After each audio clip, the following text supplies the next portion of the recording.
Hi, I'm Rashonda. I'm the creator of this YouTube channel as well as the artbyroad.com website, where you can find over 200 art and drawing tutorials.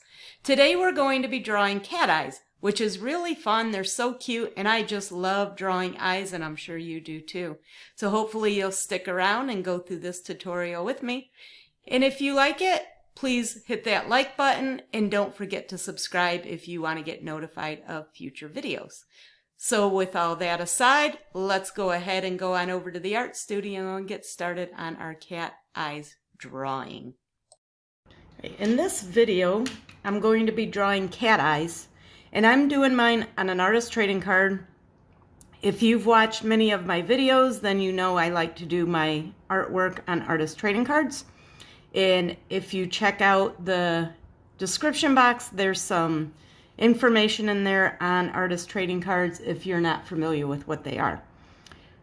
So for this drawing, I want to draw two cat eyes on here, and I want them to be in a somewhat specific area of this card, so the card frames them in nicely. And I think I'll put a little bit of the nose down here and some other details, but the focal point definitely I want to be on the eyes. I love animal eyes or human eyes, any kind of eyes, and I'm sure a lot of you feel the same way. Eyes just look really cool, but because I want them to be kind of framed in a specific way, I want to draw some guidelines first, and it's always a good idea to draw some guidelines anyway. But as I said, I want to fit the nose in down here, so you can draw as many or as few guidelines as you feel like you need. But it does make it a lot easier. So I want to find basically where the center point is, and it doesn't have to be perfect. But I want a rough idea where my center point is. And then my nose is going to be towards the bottom. And then I want my eyes nice and big right up here. So I'm just drawing some guidelines to help me start laying things out so I can kind of visualize where everything's going to go and how it looks. So once you get your guidelines done, you can start using just some simple shapes to get everything laid out where you want them to be, the size, the positioning of everything. And I want my cat eyes to be nice and big. And we're not going to leave them perfect circles, but we do want to, the eyeball is a circle and it gets covered up by the eyelids and whatnot, but we can start with our circles, and then the nose is going to be kind of a triangle shaped, and then we'll put those details in later. But this at least gives us a nice idea of what it's going to look like, the size of everything, where it's all going to be, and then we can add more details in as we go. So the next thing we can do is draw in the pupils. And cats have these oval shaped pupils, so we can draw those in. And again, some of this is going to get covered up, and you could do the pupils last if you wanted to. And of course, we're drawing with pencil, so we can change things and fix them up as needed. So just drawing a rough idea of where the pupils are going to be, how they're going to look. And then we can start doing the details of the eyes. Now we want them to be somewhat symmetrical, but they don't have to be perfect. So I like to start with the left side because I'm right-handed, and then I can see that one is my reference. And then this is going to come down, and we have that little area overlap over there. So this is no longer going to be a perfect circle. This up here will end up getting erased. And then we can change the shape of the pupil a little bit if we need to fix it up. This is going to stay pretty much rounded. So then the next thing we can do is to add that thickness to the lids. Make this a little bit wider. And we'll color this in and fill it in with markers, or I'll be using markers. You don't have to use markers. This will work with whatever, colored pencil, paint. And then rotate your paper if you need to so that you can draw at a less awkward angle. And keep working on it until you're satisfied with what you have and how it looks. This is all going to be filled in black. So then we can do the other side, and we want it to be similar to this. It doesn't have to be exact. Things are not always perfectly symmetrical, even when they're viewed as being symmetrical. So things like eyes, if you look at a person's eyes, most of the time one is smaller than the other. It'll be shaped a little bit different. They're not 100% completely symmetrical, even though when we look at somebody, most of the time we view it as symmetrical, but it's really not. So the point being, don't stress out too much about things not being perfect. You drive yourself nuts trying to make everything perfect all the time. So do the same thing as we did with the other eye. And then just keep working on it until you have something that you're happy with. Or if you're somebody who tends to not be happy with your artwork no matter what, then find a good point where it's good enough that you can live with it and be happy with the outcome. So I'm just adding that thickness again. And we can do a little bit of that with our pens and markers and colored pencils or whatever we're using. But it's easier to get a lot of that detail in with the pencil first, and then we can just kind of refine it as we go. So then we can fix up these pupils a little bit, erase if you need to. I like those click erasers. They're really nice. They're a nice size.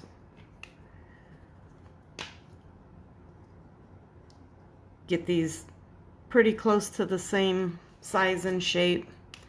Again, we want them to be close enough that they don't look awkward, but it doesn't have to be perfect. These aren't perfectly the same, and I'm not going to stress out too much about it. So now we can add in these extra little details for things like the nose.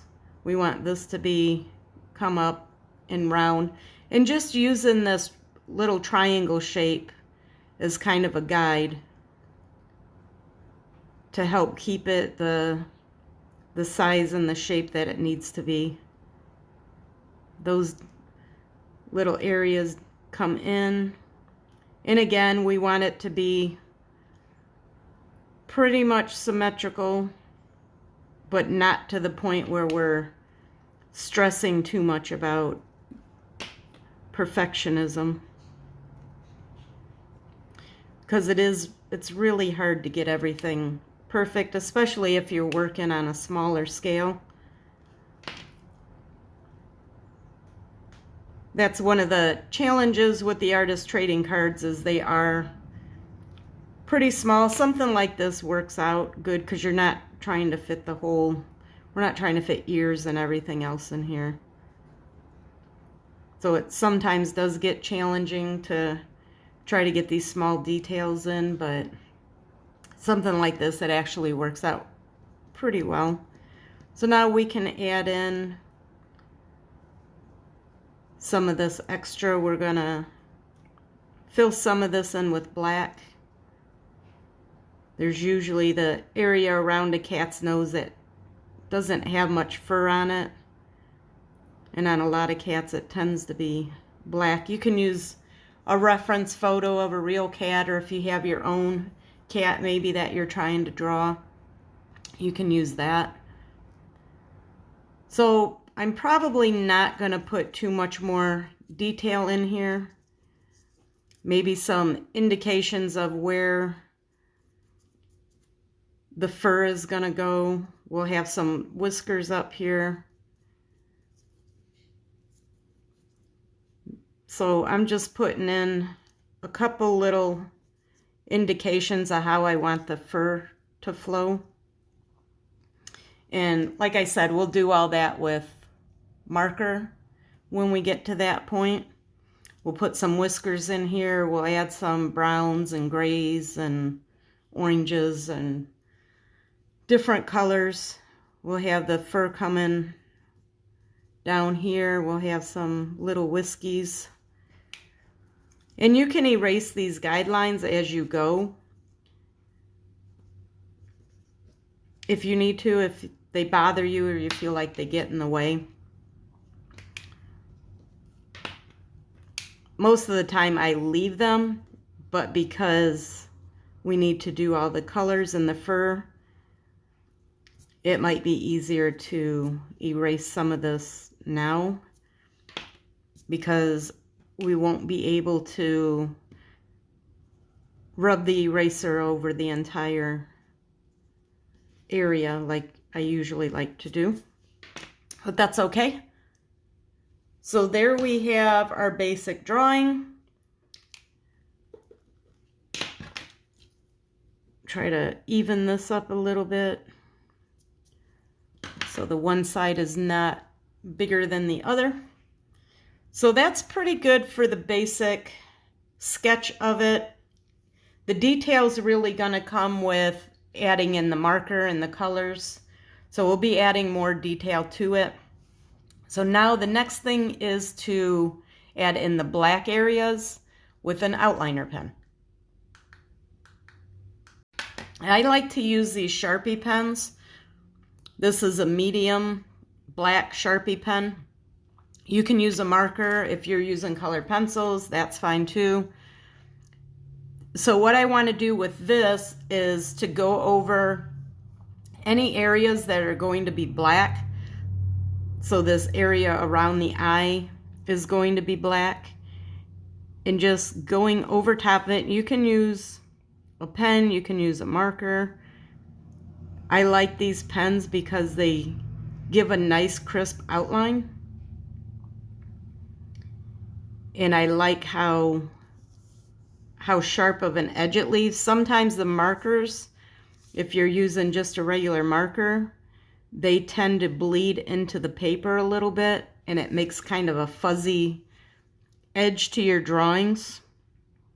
So I usually like using this instead.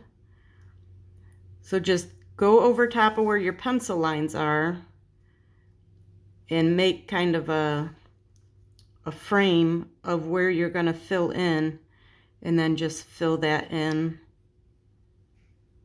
with your pen or marker. Or if you're doing colored pencils, you can just use a black colored pencil, or you could use a dark gray if you don't want to use black. And just go over top of this, fill it in.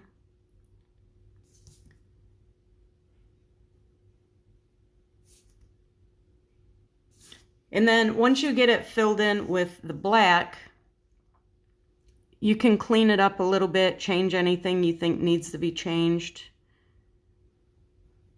You can make the lids a little bit bigger if you want to, make more of a shadow in there. There's a lot of different ways you can do this. Just do whatever looks right, feels right for you. It's your drawing. Make sure you're happy with how it turns out.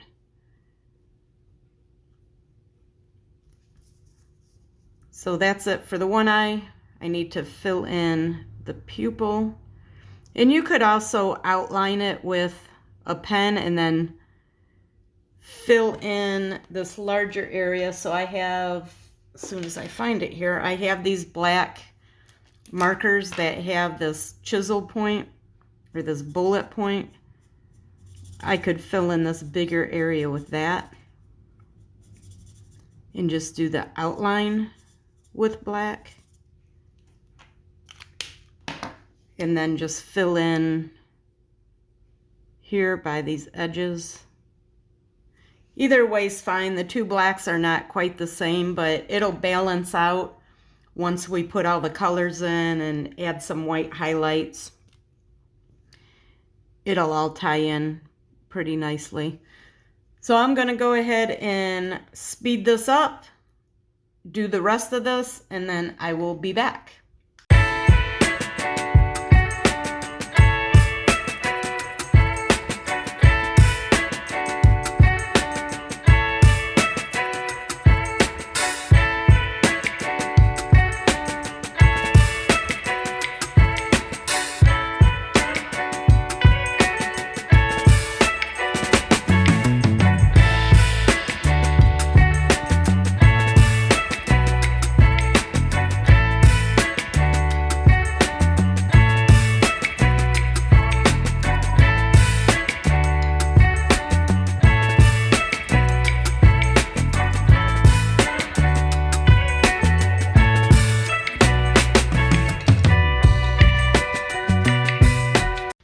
So I have everything outlined.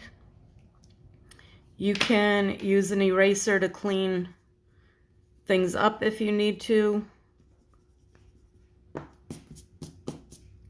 And then I like to start with the eyes and then do the fur last. So what I have is two different brown markers.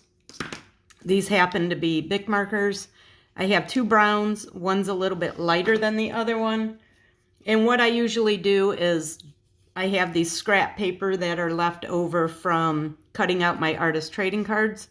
And then I'll test my colors on that scrap paper to see what they actually look like on the paper. So what I do is I'll start with the lightest color and fill everything in. So these markers are alcohol based. In order to have them blend, so where the colors will blend together, they have to be wet. So you want to make sure you're not letting that alcohol evaporate while you're working. So I'll do one eye at a time, even though I'm doing them the same because I don't want this alcohol to evaporate. And then I'll take my darker color and go over top of the lighter color and just start filling it in where I want these darker areas to be, which is going to be up there at the top. And then I want to leave some of the lighter color at the bottom. And then what I do is take this lighter color again and go over that area where the two colors, where the lighter and the darker browns meet. And as you go over with the lighter color, it will darken that up. You can layer these and they'll get darker as you layer them. So keep that in mind. The other thing you can do is use a colorless blender. You can buy those separately, or oftentimes they come in sets of markers. If you get a set of marker, it'll come with a colorless blender. Here's one, and they say color. This one says colorless blender right on them. That's the actual name of them, and there's no color to them. It's just a marker filled with alcohol and no pigment. So you could also use that to blend. I just use whatever markers I have. For me, it's easier than going back and forth between additional markers. So the colorless blender, it would just be an extra marker to have laying out. So I just use the lighter colors. And I have people ask me quite a bit if it ruins the marker. It does not. This marker, even though I went over the darker, it doesn't pick up that darker color, so you don't have to worry about that. So that's it for that part of the eyes. I can go in later once we want this to dry, but once that dries, I can use this white jelly roll to add highlights, and that'll really make those eyes stand out and look nice. So, and you can fill in, I see little areas of white here, so I'm gonna take my pen and fill that in a little bit. And you can still go over top of the marker with your black pen or black marker or whatever. You don't want to do this white. We want to wait until this isn't wet anymore. And if you touch it, it'll feel cold. It'll bleed through the back. That's why I have this on here. It'll feel kind of cold to the touch. So you want it to dry up, evaporate before trying to add the white. It won't hurt anything, but if you try doing the white while it's still wet, it's gonna soak up this as well because the paper's not dry. So now the next thing is to do the nose and then start doing the fur. And for the fur, we can do patches of color and then go back with some smaller markers or pens and add some indication of fur in there, little individual hairs. But I'm gonna do the nose next and then pick out some colors for the fur. So I don't have the exact colors that I want for the nose, so I am just going to make do with what I do have. That's the hard thing about markers, is that sometimes you just can't get the perfect markers that go well together for what you're trying to do. I wanted something a little bit more of a lighter pink color, but not, I didn't want it to be super pink. But I don't have a marker that is exactly what I want, so we're gonna go with these. Another thing I get asked about is combining different brands of markers, which you absolutely can. As you can see, this one's a Prismacolor. These are Shinhan Touch markers. And then of course I had the Bic markers. You can mix and match them, it doesn't matter. I've tried a lot of different brands of marker, and it's gonna come down to a personal preference of what you like to use and what you can afford, what you have available. There's a lot of different things that will determine what markers you like to use. These are, the Prismacolors are the first markers I ever bought, and it was probably about 20 years ago, 15 or 20 years ago, and these still work. They've sat for quite a while, and they still work just fine, so don't be afraid to experiment and try different things and just see what you like and what you don't like. So now I need to gather up some markers for the fur colors. So I'm going to stop the video for a little bit here and go get those all together, and then I will be back to show you how to do the color for the fur. Now I have all of my colors set aside that I want to use for the fur. And again, I tested them on this little scrap piece of paper. I knew I wanted some grays, browns, tans, a little orange, kind of an orangish brown color. So I have 4 different gray markers, and I have 4 different browns and oranges that I have set aside. And usually what I'll do is lay them out in order of lightest to darkest, because that's how I work. That's how I layer my colors on. You might work a different method. Maybe something different works better for you. So now what I want to do is start putting in some base colors underneath. And I want some grays, I want the tans, I want it a little orange. So I have a reference photo that I'm using of a cat. And then I'm just gonna start putting in my base colors underneath, and then we can add some actual fur on top. So I'm looking at my reference and I'm putting those colors in. So in this reference that I'm looking at of this particular cat, there's some beige over here.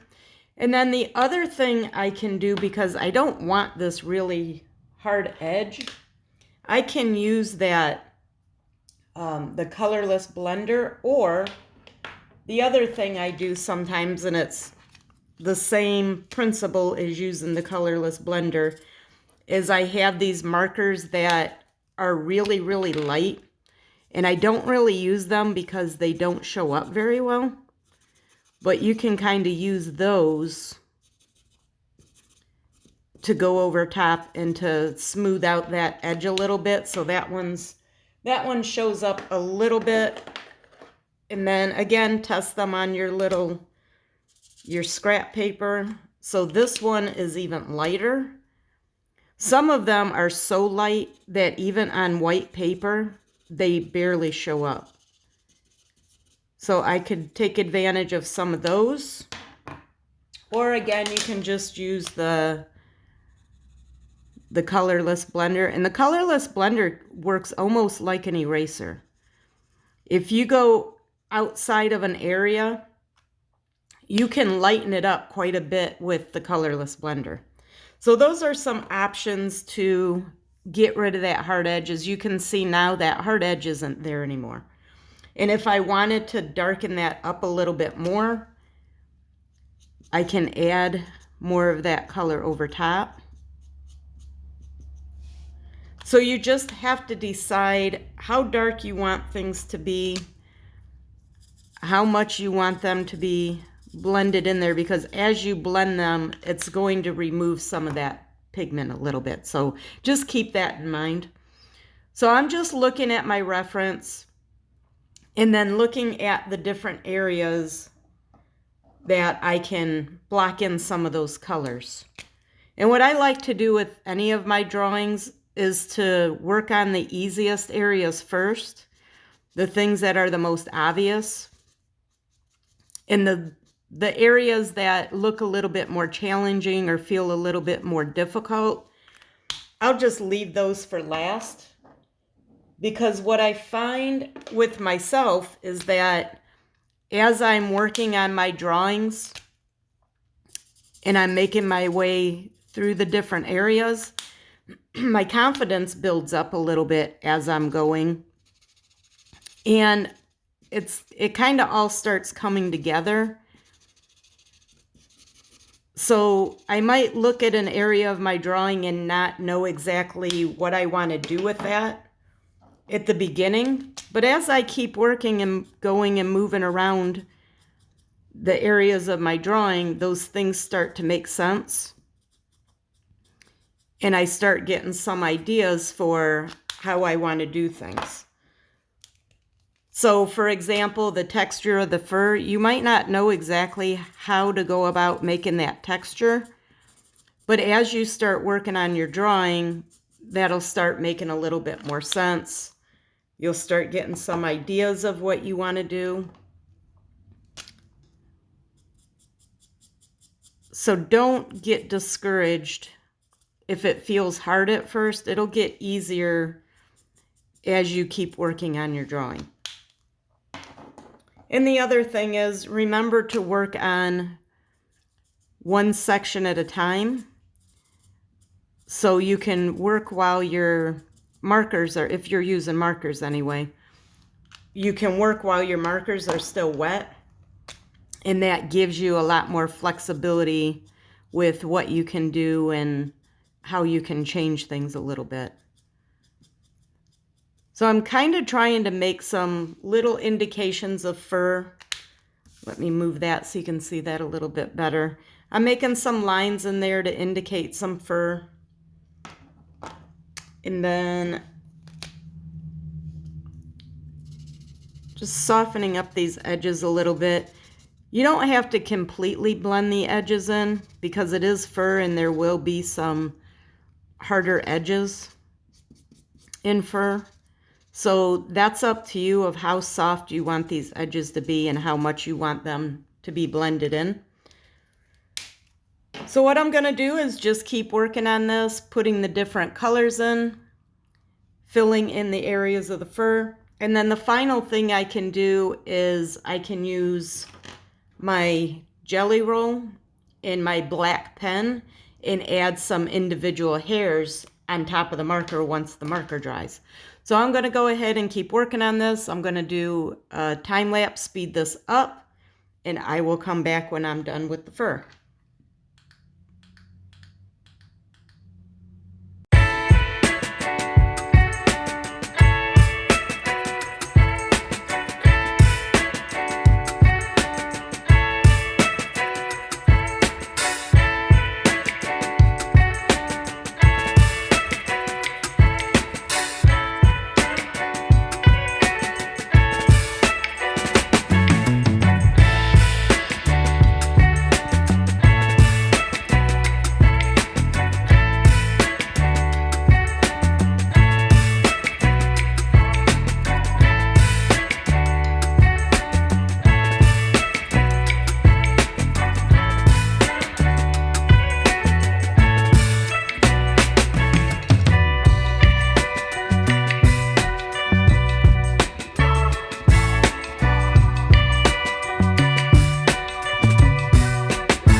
I got all the colors filled in for the fur.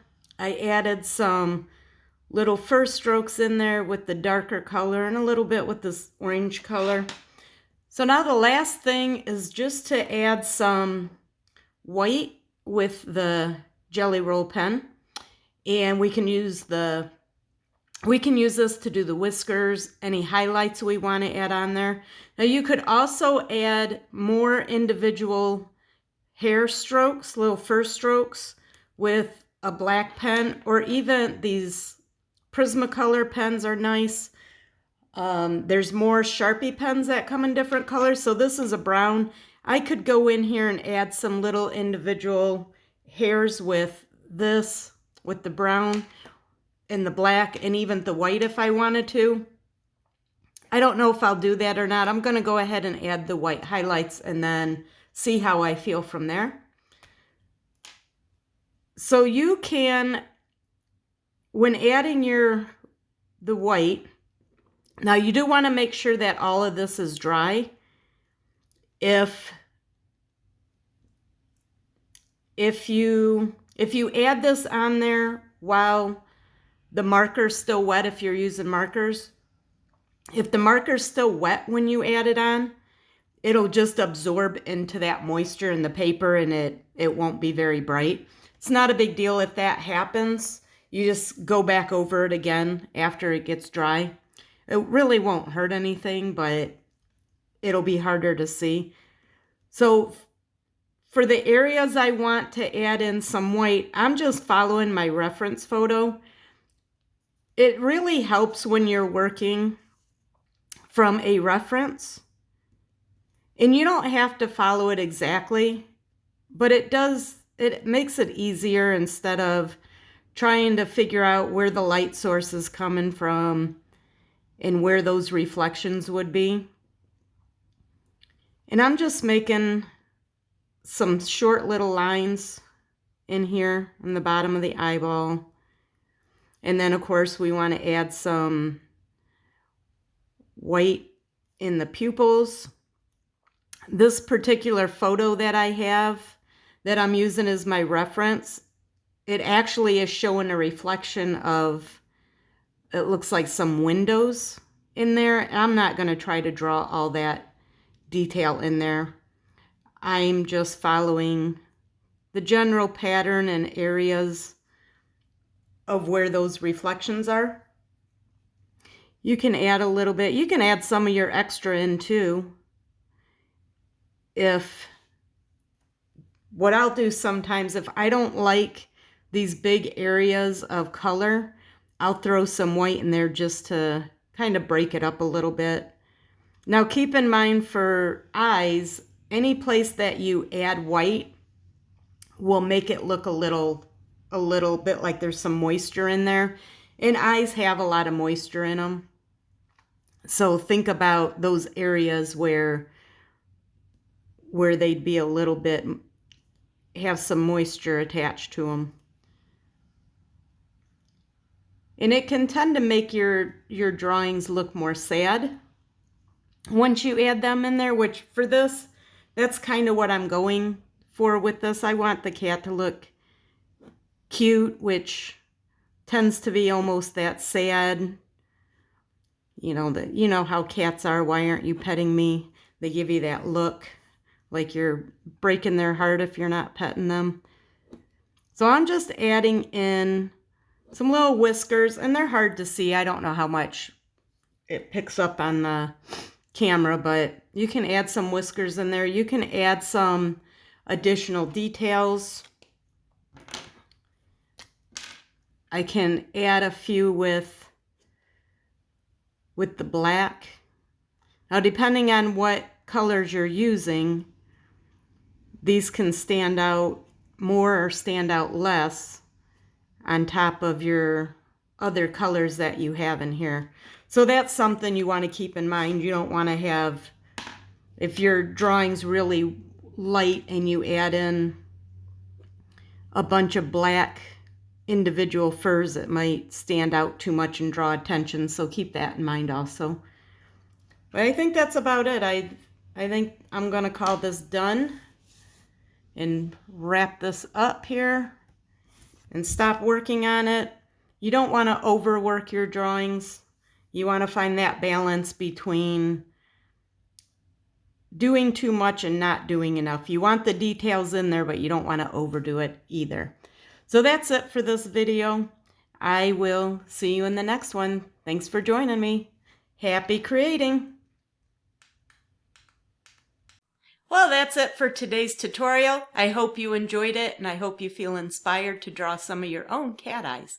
If you do, leave it in the comment. Let me know how you did, or if you have any questions, you can put those in the comments as well. And don't forget to check out that description box. There's some goodies in there for you. And I will see you in the next video. Bye!